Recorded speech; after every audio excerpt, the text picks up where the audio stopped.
Hello, Peter and Peter. Angelina, does an actress owe a studio good behavior, or at least not bad behavior?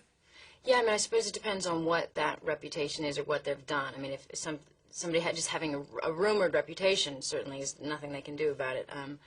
But somebody that goes out of their way ever to be a bad person or doesn't, you know, I don't like seeing anybody successful as a bad. I don't like working with directors or producers or anybody that's selfish and mean to people. And I think they affect in a huge way, not just the box office, not just the studio that they're responsible to, but just, I mean, people like that aren't good people to have around or work with in any way.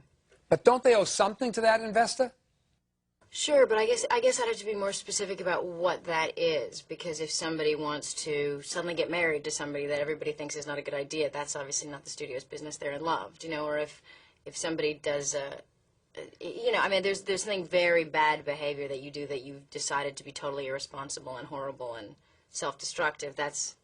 So it would be, I think, I mean, that's a difficult question to answer. It has to be specific to the situation. There are always these random pieces about you, whether they're in the National Enquirer or the New York Times. Now, how do you react to these? Are they a help or a pain?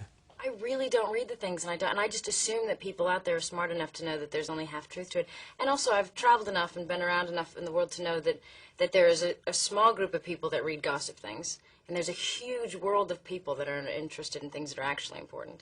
So that tiny group of gossipy people that care about, you know, who's sleeping with who in Hollywood, I'm not overly concerned about that corner of what they're thinking about. So is success harder to handle than failure?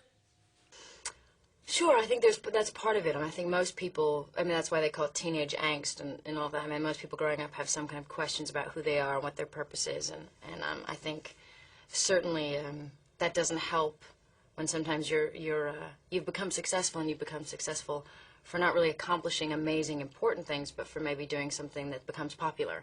And so you can feel a bit empty or confused why you're getting so much attention for something that was just a piece of art or something that you did. And so I think that can be a very strange time to not know what to do with this newfound success or wealth and not have a purpose for it. So I think it takes that to balance. Can an actor today, in this paparazzi environment, afford to do serious films about serious issues? I really don't care. I don't know if an actress or a human being can afford not to do things that they care about. You know, I mean, if you care about something and it's important to you and you think it's worth doing, whether you do it perfectly or not shouldn't matter. I think it just should matter most what you're attempting and where your heart is when you're doing it. And I don't know. I mean, I think I always wanted to be an actor because I wanted to communicate with people. And I wanted to tell stories and learn more about myself and about life and kind of throw questions out there and get your answers back from how you respond and just keep growing.